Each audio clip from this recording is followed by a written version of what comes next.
YouTubers,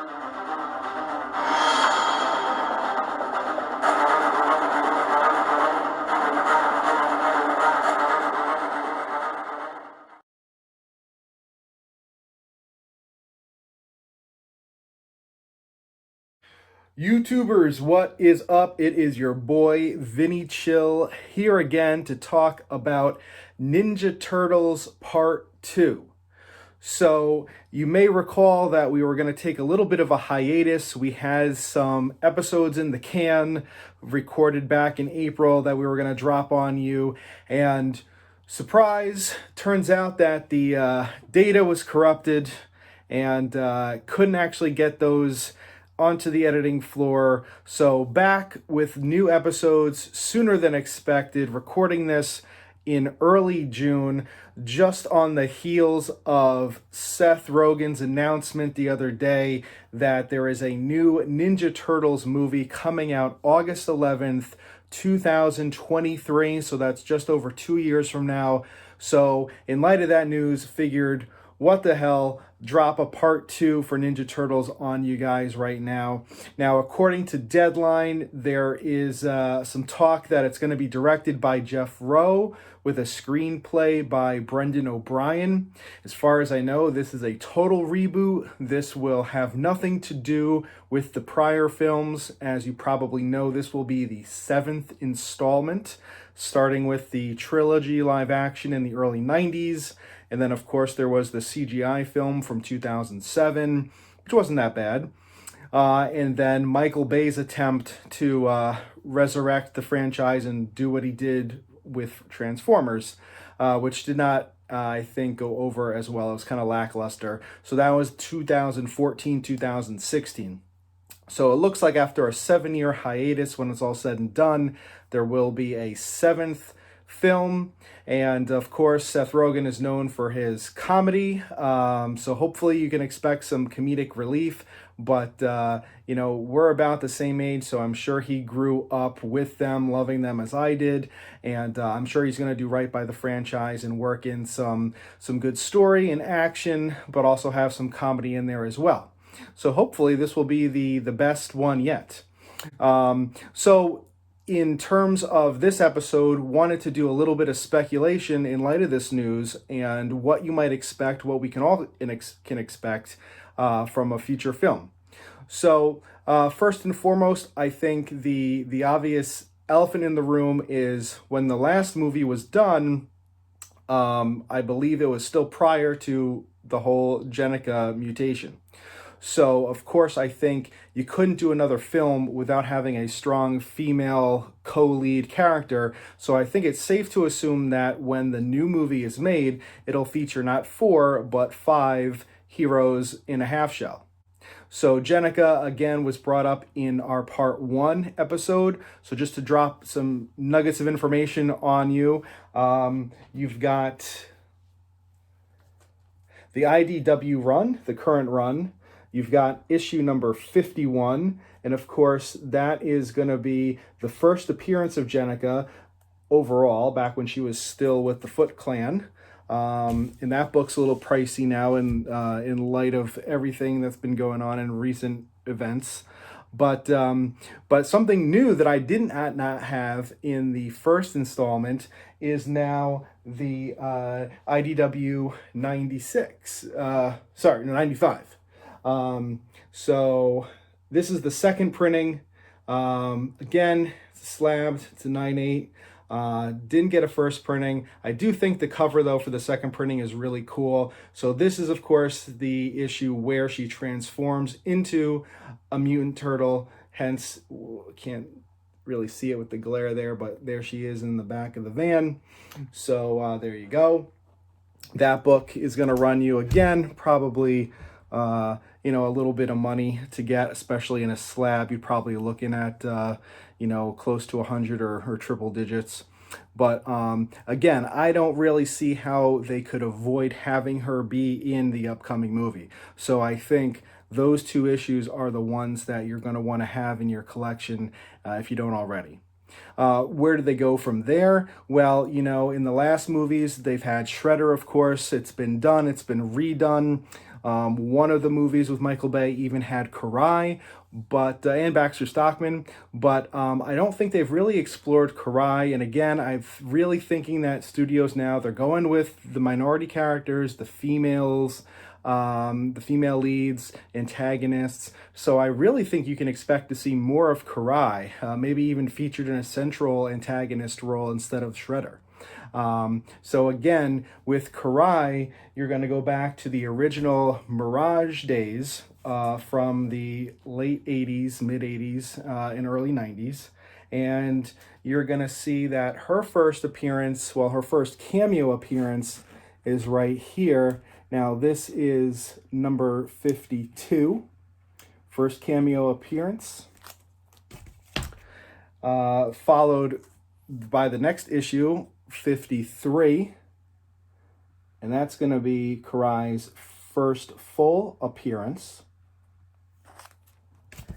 And then the other one you want to have, the other key issue to round out this so-called trilogy is number 56, which is her first cover. So there you go. If you want to speculate and go get some books on Karai, those are the three that you want to have in your collection. Another way that they could go, and again, I don't think, to my knowledge, they've been featured in the TV shows and in the video games, but I don't think that they've really dealt with the Rat King and Leatherhead. Now, I'm not going to drag those books back out because, again, I covered those in part 1, so go back and check out that episode if you want to hear more about those and other key Ninja Turtle issues. That is, for your reference though, that would be Tales of the Ninja Turtles number 4 is Rat King, and Tales of Ninja Turtles number 6 is Leatherhead. I don't really know why there's such a discrepancy between the two, but Leatherhead is worth, I'd say, probably about 10 times the value of the Rat King book at this moment. I'd say there's really almost like a 5 to 50 price variance going on. And then another thing that they could do for as far as antagonists, the villains, is concerned is Tokka and Rahzar. Of course, you might remember they made their movie debut back in 1992, the second Ninja Turtles movie, The Secret of the Ooze. But it wasn't until very recently, the last few months, that they actually made their comic debut. So again, this is the IDW current run. And the key issues you're going to want to have here are issue 111, first cameo appearance of Tokka and Rahzar, and this is the cover A. And then in 113, they made their first full appearance. Now, the character featured on the cover is Lita, who I'm going to talk about in a second, and this is, I believe I got the cover B. Yeah, this is cover B. This is Kevin Eastman's cover. So A looks a little different, but I like this one because it shows off Lita there, front and center. And then, of course, the classic villains, aside from like Shredder and Krang, are Bebop and Rocksteady. They, of course, could be featured in the new movie as well, especially seeing that it is a reboot. So you might also want to go grab this issue, which is actually very, very recent. About a month old maybe at this point. It is issue 115, and this is the first meeting / battle between Tokka, Rahzar, and Bebop and Rocksteady. So, and there you go. And again, this is the cover B, I believe. Yeah, the Eastman cover. So again, those are the 3 issues you want for Tokka and Rahzar. Now, I really think that those were underdeveloped. Obviously, they didn't exploit them the way they could now back 30 years ago. So I would anticipate them at least showing up in some form in the new movie, but we'll see. And then, of course, getting back to Lita, again, sticking with the theme of the, strong feminine characters. Here you've got the heroine, Lita. So she makes her first appearance in issue 101 as a child. That's still on my wish list, as well as issue 105, which is the first appearance of her as an adult. So, spoiler, she is a time traveler. So, in the current timeline, she's a child, but then her future self comes back in adult form to help the Ninja Turtles. So, think something like Trunks coming back from the future as an adult to help the Goku, Gohan, Vegeta. So, kind of like Dragon Ball Z. So, this is the adult Lita. She's an albino turtle. So again, you're going to want to get, 113 is her first full appearance as an adult. She's only featured in a couple of, a couple of frames at the end of 105 in her cameo appearance.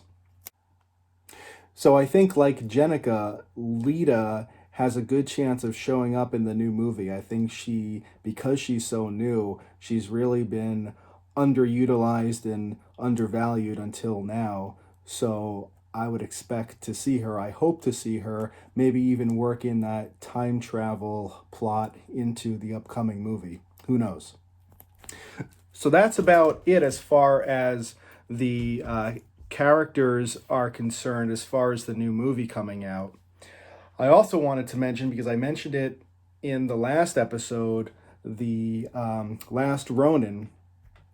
Now, there was a big gap between the second and third issues because the second issue came out shortly after the first episode of Ninja Turtles came out shortly after the second issue of Last Ronin, and now the third issue of Last Ronin just came out about a week ago at the end of May.